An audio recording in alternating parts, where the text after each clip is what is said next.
समाजवादी पक्ष, आपल्या महाराष्ट्रात उबाठा, पश्चिम बंगालमध्ये तृणमूल काँग्रेस आणि इतर अनेक डावे पक्ष यांना एक सवय जडली. सवय म्हणण्यापेक्षा तो रोगच आहे आणि तो म्हणजे मुस्लिमांचं लांबूल चालन करणं.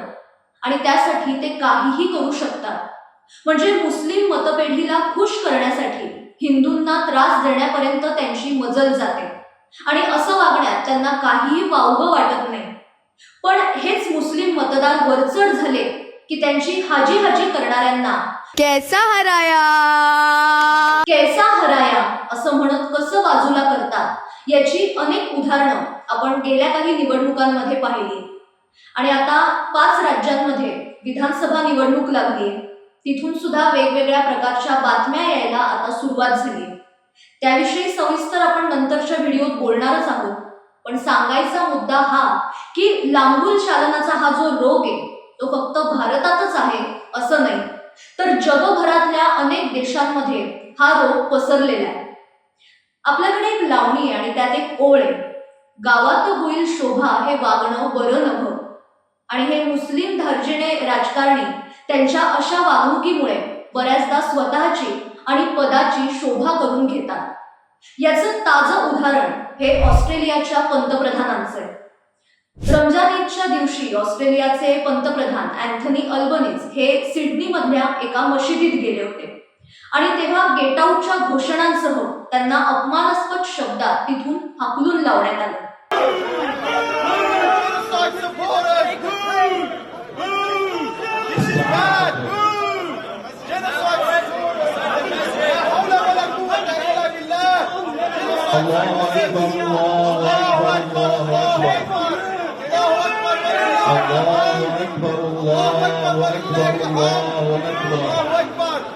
Allahu Akbar wa lillahi alhamd. Dear brothers and sisters, impacts our community. We as Australian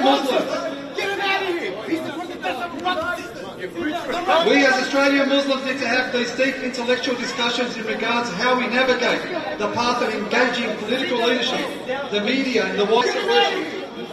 Respect the place you're in, please. This is a mosque.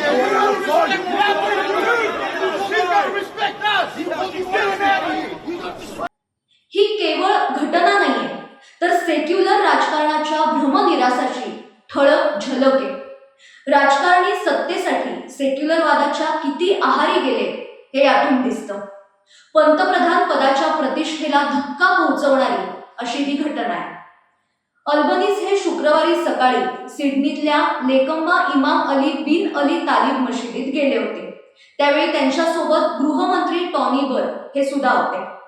मात्र ते मशिदीत पोहोचल्यानंतर 15 मिनिटाच्या आतच तिथला जमाव संतप्त झाला आणि जोरदार घोषणाबाजी करायला लागला.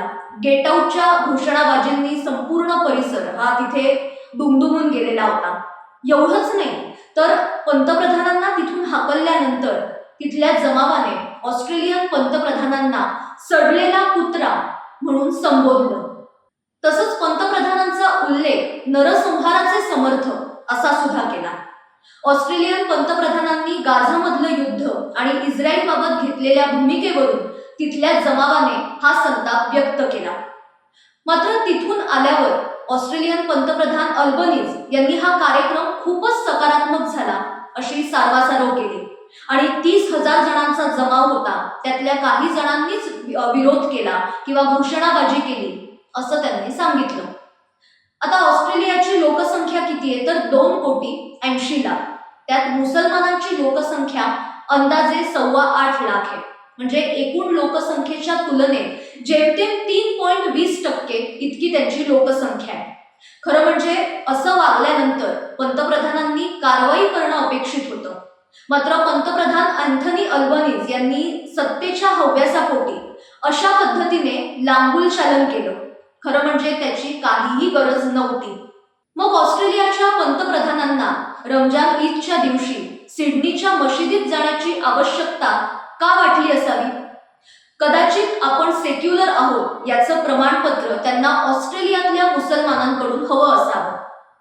त्यासाठी तुम्ही पंतप्रधान निवासात एखाद्या जंगी इफ्तार पार्टीचं आयोजन केलं असतं तरी चाललं असतं आणि आमच्याकडच्या मुस्लिम धार्जिणे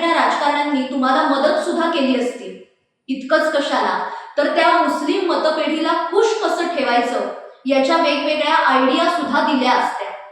मात्र आपण इस्लामोफोबिक नाही हे जगाने मान्य करावं यासाठी सडलेला कुत्रा ही शिवीगाळ सुद्धा त्यांनी निमूटपणे गिळली आणि कार्यक्रम सकारात्मक झाला, फक्त काही जणांनी विरोध केला अशी केविलवाणी सारवासारव सुद्धा केली.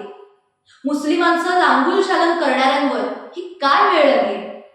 आता इकडे भारतात वाराणसीमध्ये गंगा नदीच्या मध्यभागी बोटीवर काही जण इफ्तार पार्टी साजरे करत होते आणि त्यातल्या 14 जणांनी इफ्तार पार्टी करताना मांसाहारी अन्नपदार्थांमधले हाडं आणि काही मांस हे त्या गंगेच्या पाण्यात टाकले. हा व्हिडिओ व्हायरल झाल्यानंतर त्यावर संताप व्यक्त केला जातोय. पण समाजवादी पक्षाचे अध्यक्ष अखिलेश यादव यांनी असा प्रश्न उपस्थित केलाय की गंगा नदीत इफ्तार पार्टी का करता येणार नाही? मग आम्ही मशिदीत होळी, नवरात्र, दिवाळी हे साजरं केलं तर चालेल का? अहो, त्यांना साधा रंग उडालेला सुद्धा चालत नाही. पण कसं असतं ना, प्रत्येक धर्माचं काही ना काही प्रथा असतात, काही परंपरा असतात, पावित्र्य असतं आणि ते एकमेकांनी एकमेकांच्या धर्माचं पावित्र्य राखणं हे गरजेचं असतं. आता गंगा नदी ही हिंदूंसाठी पवित्र स्थान आहे, पण ही लोक मुद्दामून तिथे जाऊन अशा प्रकारचे काहीतरी उद्योग करतात. पण इथेही मुस्लिम धार्जिणे आणि हिंदू द्वेष्टे राजकारणी त्यांची बाजू घेतात आणि हीच पद्धत जगभरात आपल्याला पाहायला मिळते. ऑस्ट्रेलियाच्या पंतप्रधानांना कदाचित दारुल इस्लामची संकल्पना माहीत नसावी. मुसलमानांना संपूर्ण जगात इस्लामी कायदा शरियाचं शासन आणायचे. संपूर्ण जग म्हटल्यावर त्यात ऑस्ट्रेलिया सुद्धा येतो. शरिया सोडून त्यांना कोणतंही शासन मान्य नाहीये. अर्थात ऑस्ट्रेलियामधली आजची संसदीय लोकशाही देखील त्यांना मान्य नाहीये आणि त्यांच्यासाठी तुम्ही सुद्धा काफिरच आहात. आता लंडनचं उदाहरण बघा ना.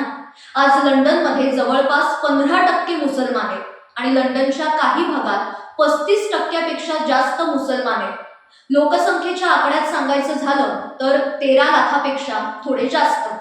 आणि लंडनचे महापौर इस्लामिक रिपब्लिक ऑफ पाकिस्तानी वंशाचे सादिक खान आहेत.